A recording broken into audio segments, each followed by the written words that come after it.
Eh oui, 3h30 par jour, c'est le temps que vous passez en moyenne en France derrière votre écran de télé. Un écran qui est encore le premier des écrans, même si maintenant on a des tablettes, des smartphones. Eh ben, l'écran télé reste le premier dans nos salons. C'est bien ça, Didier? Il le restera encore longtemps parce qu'aujourd'hui on n'arrive pas à trouver les résolutions qu'il faut sur les mini-écrans et puis on a besoin de ça chez nous. Mais aujourd'hui, c'est pas d'aujourd'hui en fait cette télé parce qu'on pense que c'est récent depuis le début du siècle, mais en fait il faut savoir qu'en 1873, l'origine de la technologie de la télé a été inventée par un certain, alors je vous dis le nom, j'espère que je l'accrocherai pas, c'est Willoughby Smith en Angleterre. Merci, je me suis entraîné. Qui a découvert, qui a mis en évidence la photoconductivité du sélénium. Quel est le rapport entre la photoconductivité du sélénium? La photoconductivité, déjà, je ne sais pas si vous savez ce que c'est la réaction d'un élément semi-conducteur sous l'influence, je le lis comme vous, de la lumière. C'est par exemple nos imprimantes, nos photocopieurs, c'est ça. Oui. Le sélénium, c'est un oligo-élément antioxydant, par exemple, on trouve beaucoup dans la noix du Brésil. Alors c'est vrai que c'est assez cocasse, mais c'est ça qui a fait que la télé existe aujourd'hui, puisqu'on a pu, en fait, en bombardant cet élément de lumière, lui donner de la réminiscence, de la couleur. Et en fait, on a pu inventer ce système. Donc c'est de la transconduction. C'est en 1880 d'ailleurs qu'on va faire de la transconduction de la lumière et l'électricité. Le signal électrique va se transformer en image. Waouh. Voilà, c'est un peu technique, mais c'était pour vous situer ça. Je ne sais pas, parce que moi je ne le savais pas, parce que je ne sais pas si Philippe ou Eric, non, voilà. Vous nous apprenez plein de choses. Voilà. C'était le but quand même, autrement je ne vous l'aurais pas dit. Est-ce qu'il y a une différence entre téléviseur et télévision? Oui, il y a une différence. On parle de télévision dans le langage courant, mais non, il faut parler de téléviseur ou de poste de télévision. La télévision, en fait, c'est l'industrie de la télévision, c'est les chaînes de télé. On est en train de faire de la télévision. Par contre, vous, chez vous, vous regardez votre téléviseur ou votre poste de télévision. Alors, bien sûr, on a fait un amalgame parce que c'est plus facile pour tout le monde. Bon, ça, c'était la petite note. Vous inquiétez pas, il vous arrivera rien si vous parlez de votre télévision. Le vendeur comprendra. Alors, ce qui est intéressant, c'est qu'il y a une évolution absolument fulgurante des postes de télévision ou des téléviseurs en quelques années, en quelques décennies. Alors, tout à fait, ça a énormément évolué et on va dire que globalement, la télévision est arrivée surtout après la Seconde Guerre mondiale, parce qu'avant, on n'avait pas beaucoup d'émissions. Elles étaient tournées avec peu de moyens, c'était pas très intéressant. Pour vous donner une idée, en 1938, on n'avait que 300 téléviseurs en France. C'est pas énorme, mais ça coûtait à peu près 6 000 €. 6 000 €. Donc c'était 10 000 francs à peu près, 6 000 € aujourd'hui. Ouais. Donc c'est énorme, un peu plus de 10 000 francs. C'est compliqué de faire le l'audimat. C'est ça. Donc, à ce prix-là, et donc on est arrivé plus dans les années 50 où on a commencé, vous voyez une télé, qui était les télémeubles. Ça revient à la mode en même temps. Alors ça revient à la mode, il faut quand même avoir la place chez soi pour le mettre. Oui, il faut avoir un grand salon. Et ça, donc c'est dans les années 50-60 parce qu'on a commencé à retransmettre les grands événements, le couronnement de la reine Elisabeth en 53. Rappelez-vous la piste aux étoiles, tout le monde connaît le nom, 56. Peut-être que certains d'entre vous l'ont connu. Voilà. Alors Philippe s'en souvient bien, moi j'étais pas né. Mais... c'est vrai. Ok, donc c'est 1954 même, je vous ai dit 56. Et en 1956, on avait déjà 500 000 téléviseurs en France. En 73, on a fait un bond énorme. 74, on avait 14 millions de téléviseurs. Donc en fait, pourquoi ? Parce que la couleur est arrivée en 67. Le 1er octobre 67, l'apparition de la couleur, on a tous vu cette image. Et maintenant, la couleur, et hop, on voit la couleur qui apparaît. Et en fait, en 1980, généralisation de la télécommande. Ça paraît tout bête, mais c'était il n'y a pas si longtemps que ça. Mais c'est vrai. Et oui, 1990, l'écran plasma arrive. Donc, tube cathodique à la poubelle. Le plasma est remplacé en 2009 par la LED. Et aujourd'hui, on arrive sur des technologies extrêmement pointues, mais qu'il faut comprendre. Alors oui, effectivement, et puis tout ça, c'est difficile à décrypter, tous ces termes très, très techniques. Parfois, on est complètement perdu devant, notamment, un vendeur de téléviseurs. Alors, on est perdu, c'est vrai, et je vous rassure, les vendeurs font exprès de nous perdre, et au moins les fabricants, pour qu'on puisse acheter ce qu'ils veulent qu'on achète. Nous, on va vous donner, en fait, les astuces. Qu'est-ce qu'il faut regarder en premier chez un téléviseur ? La première chose qu'il faut que vous regardiez, c'est la taille de votre écran. Qu'est-ce qu'il vous faut comme écran ? Qu'est-ce qu'on veut ? Parce qu'aujourd'hui, on va... un grand écran. Voilà. Par rapport à chez vous, aujourd'hui, on va vous les dire en pouces. Est-ce que vous connaissez la valeur du pouce ? Je ne suis pas sûr. Non, c'est combien, un pouce aujourd'hui, c'est 2,54 cm. Ils nous ont fait les trucs les plus faciles. Ça veut dire que si aujourd'hui vous achetez une télé de 40 pouces, vous n'allez pas me dire combien ça fait. En fait, c'est une télé de 102 cm, 40 pouces. J'étais en train d'essayer de calculer. Voilà, vous avez, en général, 46 pouces, 117 cm, 50 pouces, 127 cm. On peut aller jusqu'à 85 pouces, 216 cm. La plus grande télé sur le commerce, c'est à 98 pouces, 2,50 m d'envergure. Ouais. De diagonale, on dit d'ailleurs, puisqu'on la mesure diagonale. Attention, c'est la diagonale de l'image, pas de l'écran. Vous ne comptez pas le contour de l'écran. Donc, et c'est des télés qui valent dans les 30 000 balles, les 98 pouces. Donc on ne va pas en parler, on va rester sur... voilà, c'est une paille.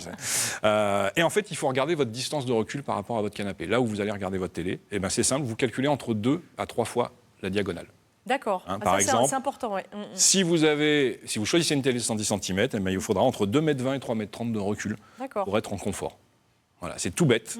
Et ça va être le premier choix à faire. Une fois que vous êtes arrivé là-dessus, vous filtrez, vous cherchez les télés de la dimension qu'il vous faut. Bon, après, il y a la technologie vraiment de l'écran. Alors la technologie, c'est ce qui va faire le deuxième choix, le plus important. Aujourd'hui, on n'a pas 36 technologies, même si on essaye de vous en vendre 12. Il y en a 2. C'est LCD LED. Vous en entendez parler, c'est les premières télés, c'est la technologie la plus facile à fabriquer, qui est très maîtrisée, donc c'est les télés les moins chères. Alors LCD, c'est quoi? C'est des affichages à cristaux liquides. LED, c'est des diodes électroluminescentes. On a 2 styles de LED. Il y a le Edge LED, le Full LED. Full LED, les diodes sont derrière l'écran. Edge LED, elles sont sur le contour de l'écran. Okay. Aujourd'hui, c'est la technologie la plus facile. Vous entendez sûrement parler, ou en regardant sur Internet, de OLED. Non. Non, vous entendez pas, moi je vous le dis, ça existe. Ouais. C'est la nouvelle technologie. Exit les LED, aujourd'hui, c'est les pixels. En fait, on va faire réagir des pixels, on va les coloriser ou les faire disparaître, les mettre en noir, en blanc, en couleur. C'est ce qui va donner les contrastes. En fait, quand vous voyez une télé LED, elle est plutôt une belle image, mais plutôt terne. Une OLED, elle est très claire. On a même l'impression que ça a été filmé chez nous. En fait, non, c'est vraiment le pixel. Donc ça, le OLED, c'est une nouvelle technologie. C'est quand même 2 à 3 fois plus cher. Après, vous avez le QLED, mais c'est à peu près la même chose. C'est vraiment les fabricants qui vous donnent des termes différents. Mais toutes ces technologies sont les mêmes. Alors attends, juste, je voudrais demander quand même, Philippe, qu'est-ce que vous avez comme télé? Je n'ai pas de télé. Ah ben voilà. Il fait partie des peu de Français qui n'ont pas de télé. Éric? Bon, j'ai une télé, je pense, qui doit être full LED, je suppose. C'est sûrement... Un assez grand écran. Il faudra je ne sais pas si on est à la bonne distance. C'est aussi une question de vision, peut-être. Mais bon. J'ai des petits problèmes, vous savez, là j'ai ça doit être ça. Oui, c'est pour ça. La piste aux étoiles, 1953. Bon, après, il y a la résolution aussi. La résolution est assez importante. La résolution, en fait, vous allez voir, c'est assez simple. Vous entendez parler de HD, UHD, 4K, 8K, c'est les 4 résolutions. HD aujourd'hui, c'est haute définition, et après, vous avez ultra haute définition. C'est ce qu'on trouve le plus souvent sur les télés. Alors attention, ultra haute définition, il faut que votre programme soit filmé en ultra haute définition. Oui. C'est un peu tout le problème. Oui. C'est-à-dire qu'aujourd'hui, on vous vend du HD, mais il y a peu de programmes qui sont filmés en UHD. Alors nous, on est en HD, hein. Alors, on est en HD. Oui. Après, est-ce qu'on est en UHD? J'en suis pas sûr. Et après, vous entendez parler de l'Ultra HD, c'est aussi ce qu'on appelle le 4K. Donc, on va un peu vous mélanger les pinceaux, mais UHD et 4K, c'est pareil. Donc ça, c'est ce qu'on trouve qui commence à arriver. Et vous avez le 8K, et en fait, c'est un problème de pixels. Si je vous ai dit tout à l'heure, HD, c'est 1 million de pixels sur votre écran. Le 8K, qui est la nouvelle technologie, c'est 33 millions de pixels. Donc vous voyez bien le rapport entre 1 et 33. Là, c'est la qualité cinéma, hein, c'est ça. Plus vous aurez de pixels, plus vous aurez de contraste, de couleur et de netteté. Donc en fait, mais bon, déjà, les bonnes télé HD 1 million de pixels sur des milieux de gamme sont déjà très bons. Après, c'est une question de budget. Après, il y a la fréquence et la fluidité de la l'image. La fluidité, c'est un peu comme la parole, avec la fréquence. Merci. Voilà. Comment il me Elle va être exprimée en hertz. En fait, je savais, je ne pouvais pas la louper. 1 hertz égale une image par seconde. En général, on parle de 50 hertz ou 100 hertz sur vos télés. C'est simple, c'est ce qui va faire le temps de rafraîchissement de votre image. Si vous regardez beaucoup de sports, des sports rapides, il vaut mieux avoir une bonne fluidité. Autrement, vous allez avoir des images saccadées par moment. On l'a peut-être déjà eu sur vos télés. Une image qui se saccade comme ça sur un match de foot. Donc, il faut avoir du 100 hertz. 50 hertz, c'est bien pour les programmes classiques. Mais ça, c'est assez important parce que selon ce que vous allez regarder, des films d'action, il vaut mieux avoir une fluidité assez bonne parce que ça va très vite. Il y a aussi le son qui est, moi je pense, super important. Parfois, on peut supporter d'avoir une image pas super belle, mais le son, ça... Le son, c'est hyper important. Et malheureusement, comme les écrans sont très très fins, de plus en plus, vous avez vu, ils sont vraiment en millimètres, et ben, le son est pourri, on va le dire, puisqu'il n'y a quasiment pas d'enceinte. Donc aujourd'hui, on vous vend des home cinéma ou des barres de son. Il faut absolument, si vous êtes très très sensible au son, en acheter une, puisqu'aujourd'hui, une caisse de résonance pour une enceinte, il faut de l'espace. Les écrans ne vont pas leur en donner assez, à part dans les très haut de gamme, mais il faut vraiment y aller. Donc ça ne suffit pas effectivement d'acheter un beau téléviseur, il faut aussi acheter de quoi écouter. Voilà, mais ça rajoute au budget forcément. Eh bien oui.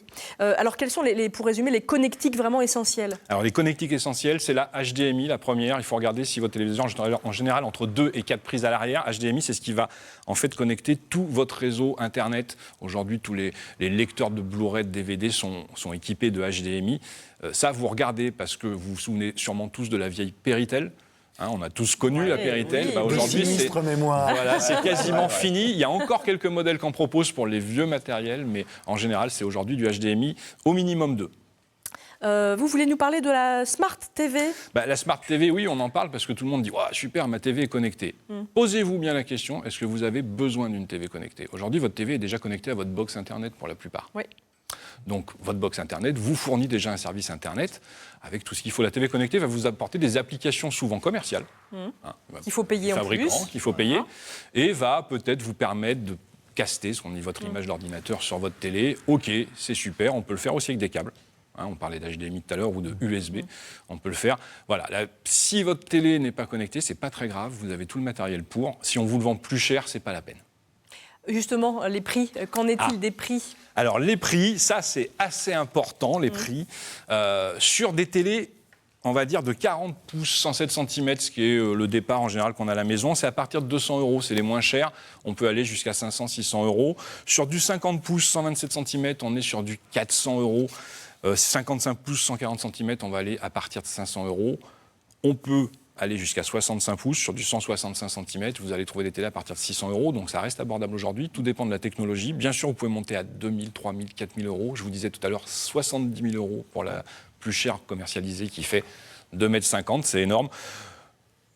Si vraiment vous êtes un passionné de télé, mettez le prix, mais moi, en général, j'ai 2000 €, c'est bien pour une télé, c'est déjà cher. Ouais. Si vous regardez votre télé en coup de vent, parce qu'avec votre vie, les enfants, vous êtes tout le temps en retard et que vous n'avez pas le temps de regarder votre programme, mettez 500, 600, 700, 800 €. Allez, ça ira très bien, vous aurez déjà une très belle télé. Merci beaucoup Didier pour tous ces conseils qu'on peut réécouter. Si vous n'avez pas eu le temps de tout noter, vous revoyez tout ça sur Internet et ce sera pas mal. N'hésitez pas non plus à nous téléphoner pour nous faire part de vos témoignages ou nous poser des questions. Donc 0805 383 383 ou bien sûr notre page Facebook Ensemble, c'est mieux.